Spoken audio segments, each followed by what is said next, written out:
Is there a youth movement afoot for Pitt football? Seems like it might be. We're talking about the young players on Pitt's roster who made an impact so far this season today on the Morning Pitt on youtube.com/Panther-Lair.com.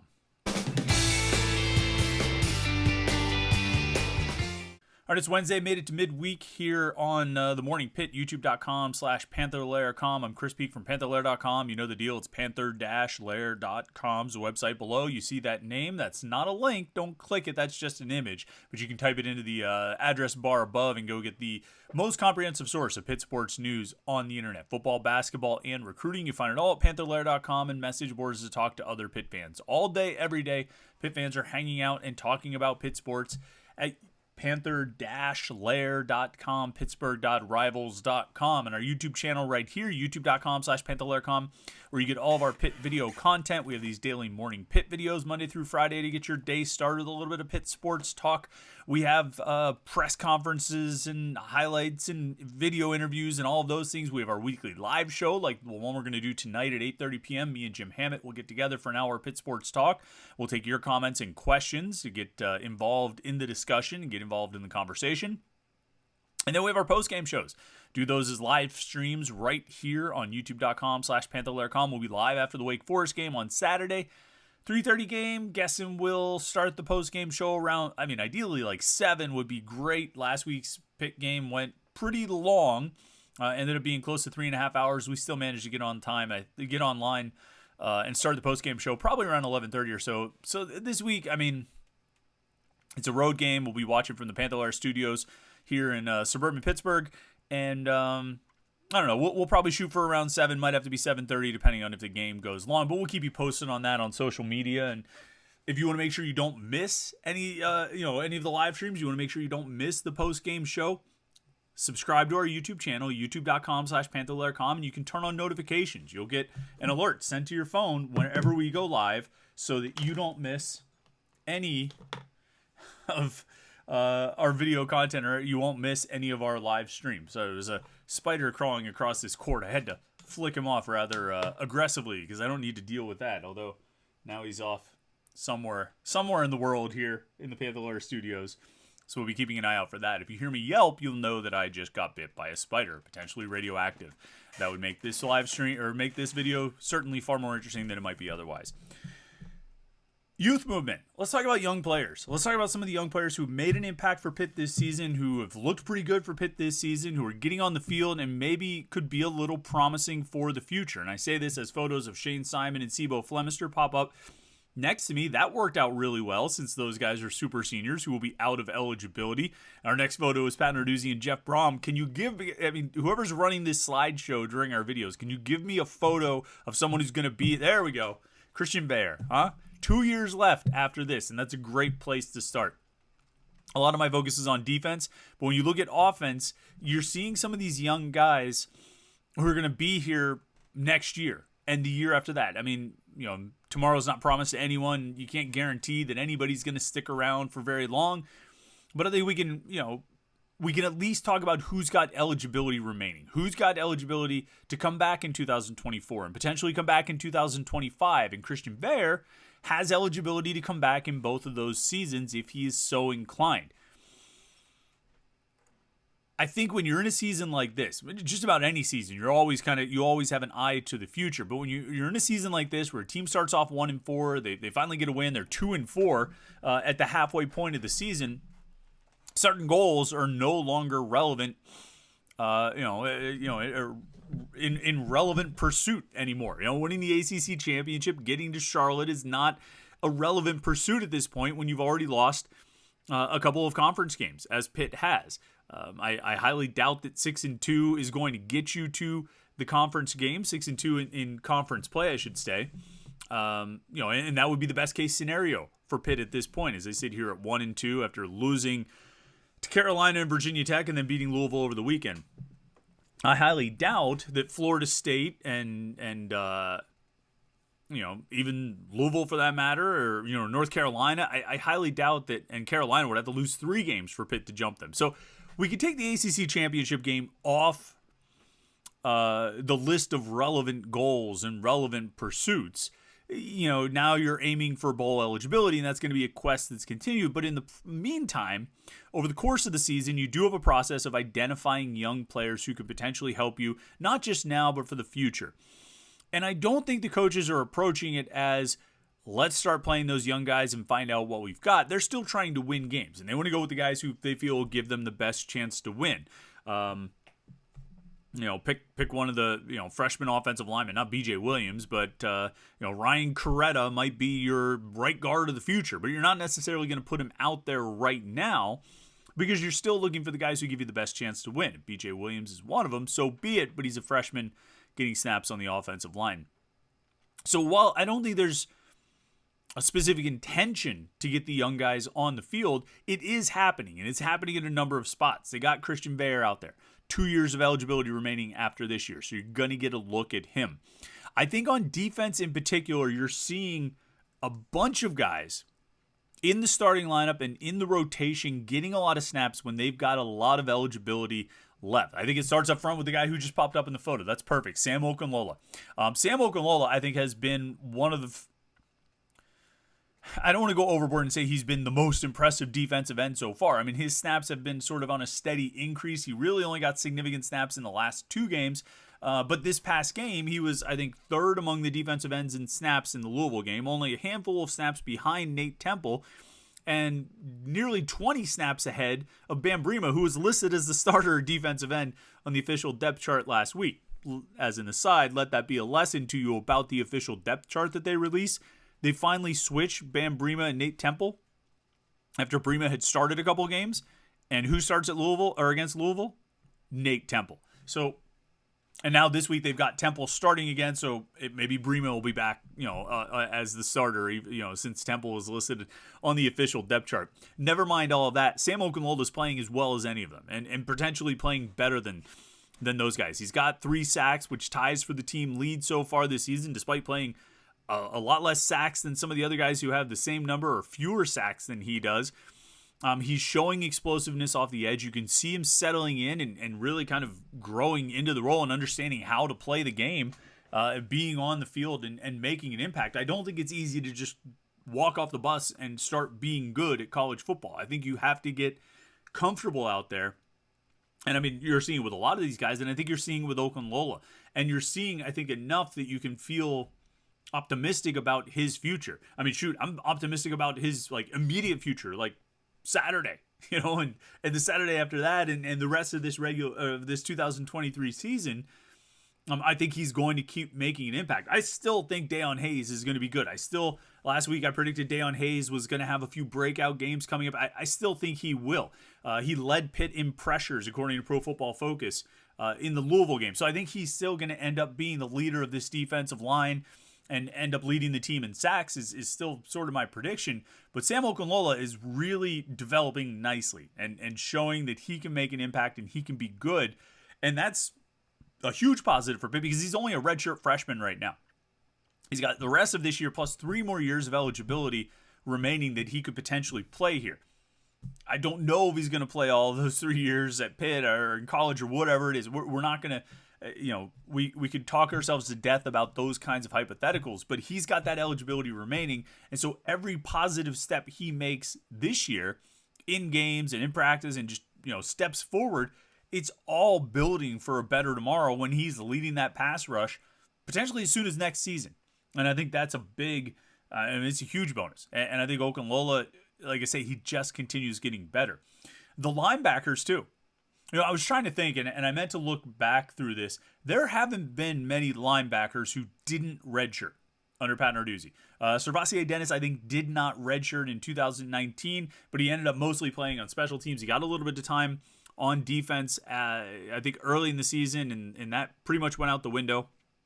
But most of the linebackers we've seen come through here, even guys like Phil Campbell and Cam Bright, Shane Simon, guys other than Servassier Dennis, we've seen them come in and redshirt. The guys who have ultimately made an impact, they've gotten a lot of red shirts. I think, and this is the case at a lot of positions, but I think linebacker is tough. I think linebacker in this defense, there's a lot of responsibilities, there's a lot of assignments, and there's a lot that you have to sort of master. This is not about talent. I actually asked Corey Sanders, the safeties coach, about this yesterday, just about the number of freshmen who are playing, and particularly those freshman linebackers. And he said, look, it's not a question of talent. It's about knowing the defense and being able to play in the defense and understanding all of your assignments. And, this game on Saturday against Wake Forest, they're going to run a lot of RPOs. You have to be really sound in your your assignments, your responsibility, and all of those duties that come with playing against some of the things that college offenses will do. And so it's not easy to get on the field as a freshman. And yet this season, we've seen Braylon Lovelace playing a ton as a freshman. He's got 17 tackles this year. He scored the scoop and score touchdown at Virginia Tech. And generally, I think, kind of like Okunlola, just keeps getting better week after week. This past week against Louisville, we saw Kyle Lewis didn't play due to injury, and Lovelace seemingly went out after the first half. I don't have him in my my trusty legal pad of notes. I don't have 35 written down at all in the second half on defense. And you saw Jordan Bass end up getting some reps. Now, Jordan Bass got snaps, a couple in the first half and a couple in the second half. They just kind of got him 4 snaps. But if Lewis continues to be out, and if Lovelace has to miss time, Jordan Bass is going to be out there. Jordan Bass is going to be playing, I think. And right now, Pitt has 2 freshmen who have already burned their red shirts this year. Kenny Johnson has played in all 6 games. Braylon Lovelace has played in all 6 games. You can play in 4 and maintain your red shirt. Jordan Bass, Rasheem Biles, and BJ Williams are all right at that 4 games played mark. I don't think any one of those 3 is going to redshirt. Not when you've played 4 out of the first 6 games. And for Bass and Biles, they've played in the last 4. Biles, of course, had 2 blocked punts. I think the West Virginia and Carolina games. And then Bass is seeing increasing playing time. He was almost all on special teams up until this past Saturday when he got some work on defense. And I think if Lewis and Lovelace can't play, if they have to miss additional time, I think you're going to see an increase in reps because now you're cutting into your linebacker depth. I mean, you've got Shane Simon and Brandon George to play the middle. You've got Bengali Kamara and Solomon DeShields on the outside, but Lovelace and Lewis were among your top reserves there. You still got Nick Lappy out there, the former walk-on who went on scholarship this summer, but you're going to need somebody else to play one of those backup outside linebacker spots. And I think Jordan Bass is the next guy in line. I would expect him to burn his red shirt this weekend. I would expect Rasheem Biles probably to burn his red shirt this weekend, even if it's on special teams. And probably BJ Williams as well. We'll get to him in a second. My point is this.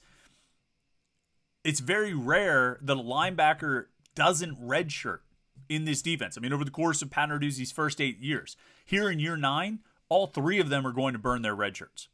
I think all 3, Lovelace already has, and I think Bass and Biles will do it this weekend. And I think that's a good thing. We could get into a whole sidetrack about should you even care about burning red shirts at this point, given, the transfer portal and guys moving around. You don't know how long you're going to have a guy on your roster. The best you can assume is that you've got him for the current season. But even then, you get guys like Jaden Bradley who transfer or leave the team at midseason. I think you can realistically assume that if you have a guy in training camp, you've got him for that year. But you can't really count on anything beyond that. Vast majority won't leave, but you will have guys who do leave. So I think if you have freshmen who potentially could help you even in just a special teams role or could help you doing this or doing that, just a handful of snaps here, a handful of snaps there, you play them. There's no reason to hold back. And like I said, we could have a whole side conversation about this, but there's really no reason to hold back. And so if Bass can help you on defense this week against Wake Forest, he should play on defense this week against Wake Forest. If Biles gives you a chance to make a field flipping play on special teams at Wake Forest this Saturday, you play him at Wake Forest this Saturday. Red shirts be damned. You get those guys out there. And all 3 of them end up burning their red shirts. Now, all 3 of them still have, even if they burn their red shirts, 3 more years left after this. So you've got all that eligibility. Same thing with Kyle Lewis, who I mentioned, who I think is a future starter in this defense. He's a redshirt freshman right now. So he's got 3 more years of eligibility after this as well. A lot of youth at play. And you see it at safety too. The 3 main safeties that we're talking about that are rotating through and are playing a lot here, it's Javon McIntyre, who pretty much starts and plays either safety spot. PJ O'Brien, who has started half the games at field safety, and Donovan McMillan, who started the other half at boundary safety. All 3 of those guys are redshirt sophomores, which means they've got 2 more years of eligibility left after this year. The back seven, well, I shouldn't even say the back seven, the back five, because one of the question marks is corner. We haven't seen the young corners yet. We don't really know what they can do, and that's going to be one of the big question marks going into next season. But the back five up the middle, the 3 linebackers and the 2 safeties, I mean, it feels like you are set, not just for this season, where I think you've got some good players playing well this year, but for next season as well, when Shane Simon will be gone, but Brandon George can come back, Vangoli Kamara can come back, Solomon DeShields can come back, plus Bass, Biles, Lovelace, and Lewis, plus those safeties back there, and Stephon Hall, who we didn't even mention. I mean, like, you had a lot of turnover this year and a lot of new starters this year at the linebacker and safety spots. Next year is not going to be the case. You are going to have a ton of experience at those spots in 2024 and potentially in 2025. It's every now and then you have a year like this where you got to kind of eat it a little bit, where you're going to have struggles. You're going to have a tough time because you're going to be playing inexperienced players and they're still learning and they're not really comfortable on the field yet. But sometimes when you have that year, a lot of times when you have that year where you suck it up and you just kind of have to deal with the mistakes for a while, it pays off not only at the end of that season as guys get better and play up to their ability, but for the next subsequent couple of years, because now those guys have all that experience and they're ready to play. You see it on offense as well. Kenny Johnson and Dejon Reynolds both started on Saturday night against Louisville. Reynolds has 2 more years left. He's a redshirt sophomore. Johnson has 3 more years left. He, as I said, is one of the 2 freshmen, along with Braylon Lovelace, who's burned their redshirt already. He's played in every game. And what you're seeing with Kenny Johnson is he's getting a bigger and bigger role on offense. Every snap he takes on offense this season is good for now and the rest of this year, but it's also huge for 2024, 2025, 2026. Again, with all the caveats about not getting too far down the road because you don't know who's going to do what or where they're going to be, Kenny Johnson is getting very valuable snaps right now and making plays and looking like he can be an asset to the team right now, not just to get experience for next year, but for what he can do for the team right now. And I think you have to be encouraged by what he's done. I think Dejon Reynolds has potential for the future. Bub Means is going to be done after this year. He might be able to come back next year. I forget what his eligibility count is. But Kanate Mumfield is a junior right now, so he's got 1 season left. But Reynolds and Johnson getting playing time now, helping the offense now, going to continue helping the offense over the course of the season, and they'll be ready to help out next year and beyond because they've got eligibility remaining. We talked about Veer. Same thing. 2 more years after this. And then the offensive linemen. I mean, think about the starting offensive line the other night. Ryan Baer, redshirt freshman. B.J. Williams, true freshman. Terrence Moore, redshirt sophomore. Branson Taylor, redshirt junior. I guess Taylor only has 1 year left. But all those guys can come back in 24, and most of them can come back in 25. Terrence Enos comes out and plays a little bit there as a reserve tackle. He's got, he's a redshirt sophomore with multiple years of eligibility left. It hasn't always been pretty to watch this season, and it hasn't always been painless. There have been some pretty painful moments over the course of the first 6 games, and not all of them were due to youth and inexperience. There was a 6th-year senior who was causing a lot of problems or making a lot of mistakes as well.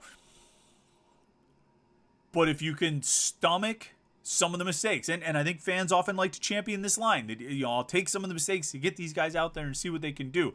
If you've been able to stomach some of the mistakes, what has actually happened is you've gotten a lot of valuable reps for young players who I think are not only going to help in the future, but they're helping right now, and they're going to continue helping more and more. Okunlola is going to make more big plays for this team. I think Bass will make some plays. I think Lovelace and Lewis, when they get back, are going to make plays. I think those safeties are making plays. McMillan, McIntyre, O'Brien. It feels like those guys have been around for a really long time. McIntyre and O'Brien, at least. McMillan transferred in this spring.